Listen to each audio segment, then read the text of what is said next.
Assalamualaikum warahmatullahi wabarakatuh. Oke teman-teman, channel ini adalah channel informasi dan edukasi dan bukan ajakan maupun saran finansial teman-teman. Jadi hari ini kita akan kembali membahas tentang BNB. Namun seperti biasa, sebelum kita berbicara tentang BNB Chain, mari kita berdoa bersama-sama memohon pada Allah agar kita semua senantiasa diberikan nikmat berupa kesehatan dan juga diberikan keberkahan dalam tiap rezeki yang kita terima pada hari ini teman-teman. Oke teman-teman, hari ini kita lihat BNB mengalami koreksi 1,4% dalam 24 jam terakhir, diperdagangkan di angka 684 US dollar teman-teman. Namun kita akan melihat beberapa informasi terbaru tentang perkembangan ekosistem dari BNB. Jadi Binance ini membuka akses ke 7.000 saham Amerika Serikat pada tanggal 1 Juni 2026. Binance mengumumkan bahwa pengguna non-Amerika Serikat hari ini dapat memperdagangkan lebih dari 7.000 saham dan ETF Amerika Serikat tanpa komisi dengan nilai transaksi mulai dari 5 dolar menggunakan aset seperti USDC dan BNB teman-teman. Jadi layanan ini dijalankan melalui broker dealer Nest Trading dan merupakan langkah besar dalam strategi Binance untuk menjadi super aplikasi keuangan multi aset teman-teman. Selain itu, Binance berencana meluncurkan Bstock, yaitu tokenisasi saham terpilih di BNB Chain untuk mempercepat penyelesaian transaksi dan integrasi dengan DeFi teman-teman. Jadi apa artinya ini? Ini merupakan sebuah kabar positif bagi BNB karena secara signifikan ini memperluas kegunaan ekosistem Binance dan berpotensi meningkatkan volume transaksi dan permintaan BNB sebagai aset dasar perdagangan teman-teman. Jadi langkah ini menghubungkan keuangan tradisional dengan dunia kripto dan memperkuat nilai BNB lebih dari sekedar token di bursa teman-teman. Namun pertanyaannya, di tengah berita positif tersebut, mengapa harga BNB hari ini malah turun 1,53% teman-teman? Diperdagangkan di angka 684 US dollar. Jadi ada beberapa katalis. Jadi BNB turun dalam 24 jam terakhir. Ini mengikuti penurunan pasar kripto secara luas yang terutama dipicu oleh meningkatnya resiko geopolitik teman-teman. Jadi pendorong utama penurunan ini adalah eskalasi ketegangan di Timur Tengah. Pada tanggal 1 Juni, Iran dilaporkan menghentikan pembicaraan dengan Amerika Serikat dan mengancam akan memblokir jalur pengiriman minyak utama teman-teman. Jadi hal ini menyebabkan harga minyak melonjak lebih dari 7% dan memicu pelarian modal dari aset beresiko termasuk kripto. Bitcoin turun 3,34%, menarik seluruh pasar ikut mengalami penurunan teman-teman. Jadi apa artinya ini? Artinya BNB berperan sebagai aset beresiko yang dijual karena ketakutan makroekonomi, jadi bukan karena adanya berita khusus dari BNB itu sendiri teman-teman. Tapi kalau kita lihat dari persentasenya, Bitcoin turun 3%, sementara BNB hanya 2%, ini berarti masih relatif lebih kuat BNB teman-teman.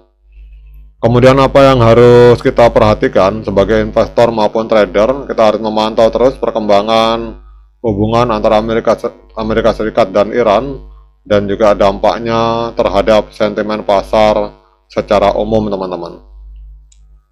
Kemudian katalis berikutnya yang membuat BNB mengalami penurunan itu adalah adanya penurunan awal ini memicu likuidasi besar dengan lebih dari 500 juta US dollar hilang dari pasar kripto dalam 24 jam. Jadi penjualan paksa ini mempercepat penurunan harga teman-teman. Jadi penurunan BNB sebesar 2,42%, sejalan dengan penurunan Bitcoin sebesar 3,34%, menunjukkan korelasi yang tinggi dan tidak adanya perlindungan harga secara khusus teman-teman.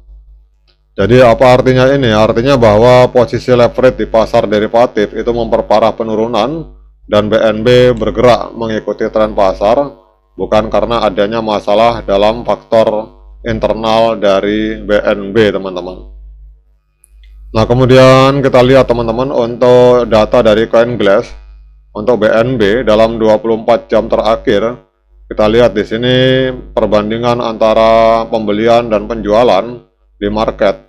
Ini lebih besar angka penjualan teman-teman. Jadi minus 10,24 juta US dollar, artinya dalam 24 jam di keseluruhan market kripto itu lebih banyak orang menjual BNB 10,29 juta US dollar. Sementara kalau dalam time frame 4 jam kita lihat ada yang menjual, total penjualannya ini sekitar 2,59 juta US dollar teman-teman. Untuk time frame 1 jam 1,96 juta US dollar, dan untuk time frame 5 menit ini 1,06 juta US dollar teman-teman. Artinya angka penjualan ini mendominasi di seluruh market teman-teman untuk BNB. Nah, sekarang kita akan lihat trennya teman-teman. Jadi kalau kita lihat trennya secara, walaupun angka penjualan besar, tetapi kalau kita bicara tren jangka pendek ini masih tren bullish teman-teman, karena harga masih berada di bawah EMA 13 dan EMA 21 di time frame hari. Tetapi kalau kita mau membeli harus berhati-hati teman-teman, karena ini bisa jadi akan amblas lagi. Kenapa saya katakan begitu? Karena kita lihat di indikator stokastik di time frame hari terjadi dead cross teman-teman. Jadi kita lihat garis biru ini memotong garis oranye ke bawah. Ini adalah sinyal penurunan teman-teman. Jadi kita lihat angka penjualan besar, kemudian terjadi juga dead cross di stokastik teman-teman. Kalau secara jangka panjang juga, kalau jangka pendek ini trennya masih ada peluang untuk mengalami kenaikan. Tetapi kalau jangka panjang ini trennya masih tren penurunan teman-teman, karena harga masih berada di bawah EMA 200 hari. Kurang lebih 3-4 hari yang lalu sempat breakout, tetapi ternyata tidak mampu mempertahankan breakoutnya teman-teman, amblas kembali. Nah, kemudian kita lihat untuk technical analysis dari TradingView. Ini untuk moving average sinyalnya strong buy, untuk oscillator sinyalnya netral.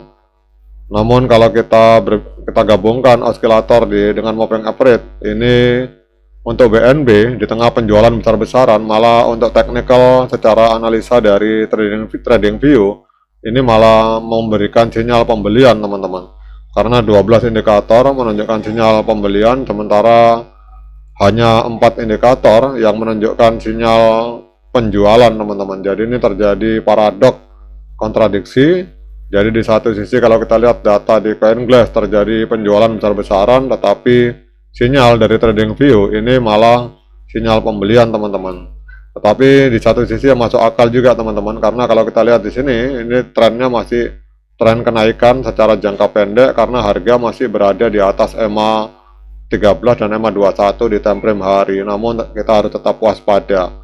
Nah, kemudian pertanyaannya, dengan berbagai informasi ini apakah layak bagi kita untuk melakukan pembelian BNB? Nah, untuk menjawab pertanyaan tersebut saya persilahkan teman-teman lakukan dior dan investigasi secara mandiri, karena uang Anda adalah tanggung jawab Anda masing-masing. Oke teman-teman, demikian update informasi ini, semoga bermanfaat. Sekian dari saya, assalamualaikum warahmatullahi wabarakatuh.